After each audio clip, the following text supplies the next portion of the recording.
Gil Martin here, and welcome everybody to today's episode of the Daily Packers Post, where we bring you in-depth daily coverage of your Green Bay Packers. We have new videos dropping every day, Monday through Friday, so hit the like button and subscribe so you never miss an episode. And don't forget to check out our website at thepackerspost.com for in-depth articles on the Packers Monday through Saturday. Well, this was a disappointing performance and a disappointing loss for the Packers. They were ahead 10-0 with a little more than 3.5 minutes left in the game, and they end up losing to the Cleveland Browns 13-10. Mistakes on special teams, too many penalties, and an offense that never quite got on track all came back to bite the Packers. And here are 10 things we learned from the 13-10 loss to the Browns. Number one, the offensive line struggled mightily. Coming into this game, we were talking about how great it was that both Aaron Banks and Zach Tom were going to be available and in the lineup. Well, wasn't all that great. Zach Tom lasted exactly one play, and then you could see how much pain he was in from the oblique injury, and he left the game after that one play. Aaron Banks in and out of the game as he struggled through injuries. And, the Packers were just plugging holes and never really got the offensive line going. Jordan Morgan committed some penalties, didn't have a great game. Rasheed Walker struggled with some penalties. And in the end, the pass protection wasn't good. You gave up 5 sacks and 7 quarterback hits. We talked before the game about how good that Browns front seven was, and it really turned out to be too much, and Jordan Love never really had time to take his shots down the field, which he really loves to do. And the offensive line was also overwhelmed at run blocking.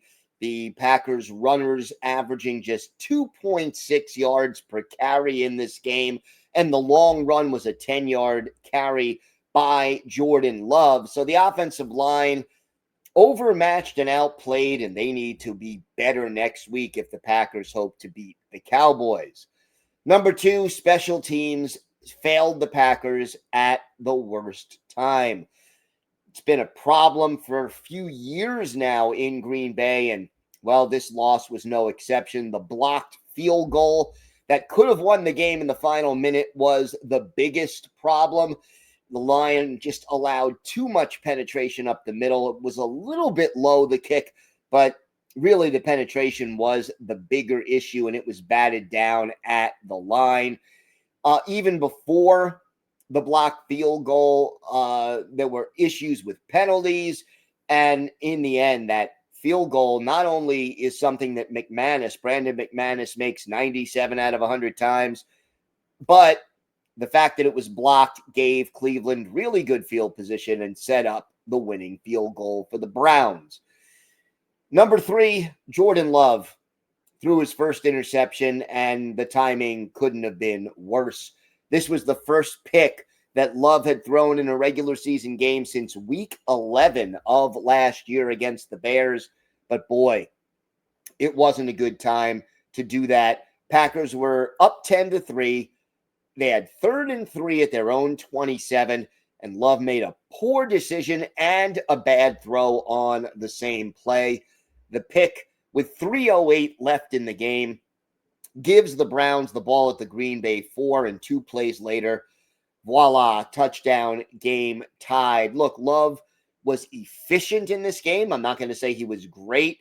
18 of 25 for 183 yards and a touchdown. But again, those deep shots not available because he just didn't have time.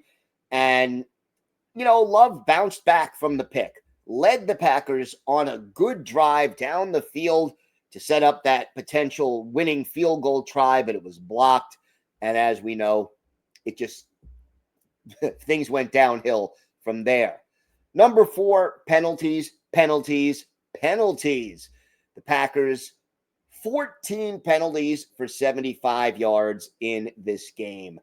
And yeah, some of them were ticky-tack calls, some of the pass interferences or defensive holdings, but So many mental errors, false starts, lining up offsides, just not making smart decisions.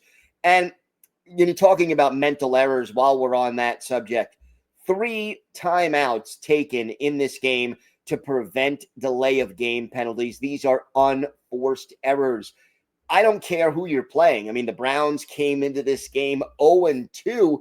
You can't afford to give an NFL team second and third chances. The Packers did it too often.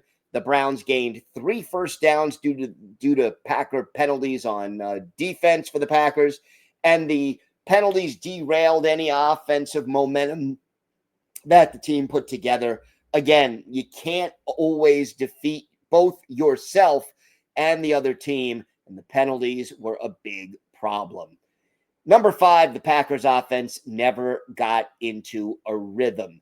They couldn't do the two things they love to do: run the football and have that running game set up downfield shots. Matt LaFleur tried to adjust, made a few changes to the system, had a wildcat formation for Savion Williams, had a couple of end arounds, but in the end, the Packers just gained 230 total yards in this game and averaged 3.8 yards per offensive play.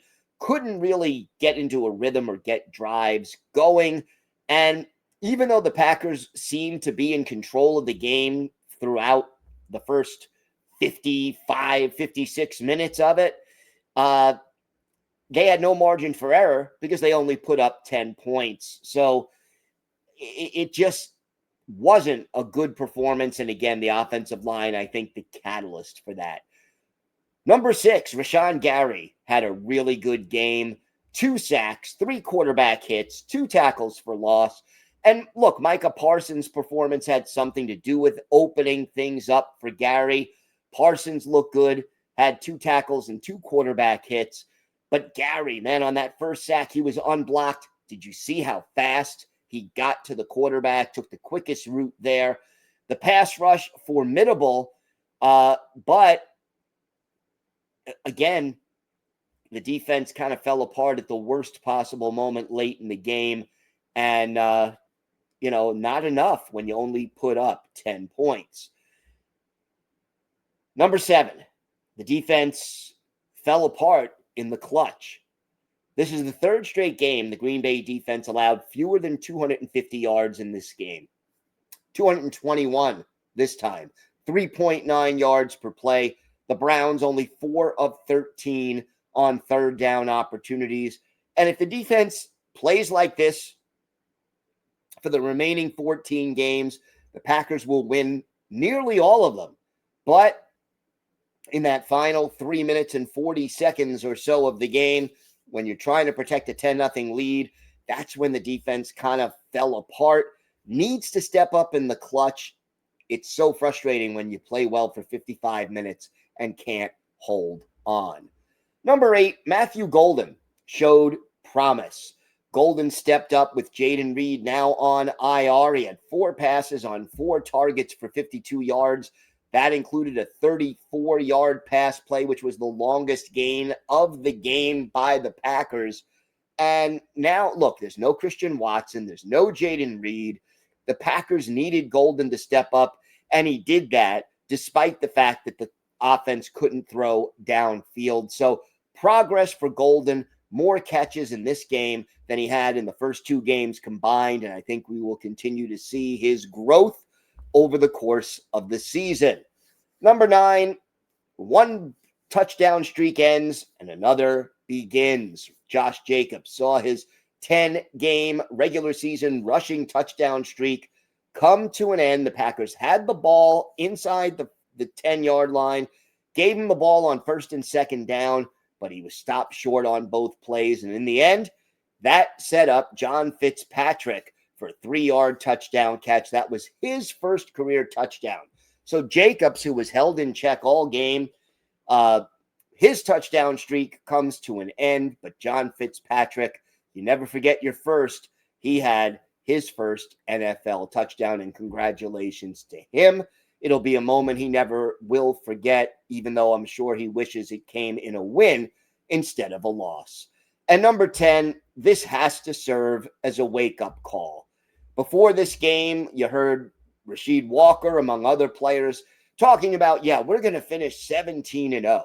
And while I like the confidence that shows, that's over, right? Now, this team needs to realize you want to win in this league, you got to play well. You got to play smart. You can't beat yourself, and you can't take any team lightly on any given Sunday. As the cliche goes, any NFL team can beat any other team. Now, if the Packers had to lose a game, losing on the road to an AFC opponent doesn't hurt them as much in tiebreakers. If this was a conference or division game, it would hurt a lot more. The key now is to learn from this poor performance, to regroup, and be ready to take on the Cowboys next week, Sunday night in Dallas. So the Packers cannot afford to come out flat, and they're going to need to play their best football going forward. So those are our 10 key takeaways. Don't forget, check out our website at thepackerspost.com for in-depth articles on the team. Here on YouTube, hit like and subscribe so you never miss one of our episodes. Have a great day, everybody. Stay safe. And of course, go Pack Go.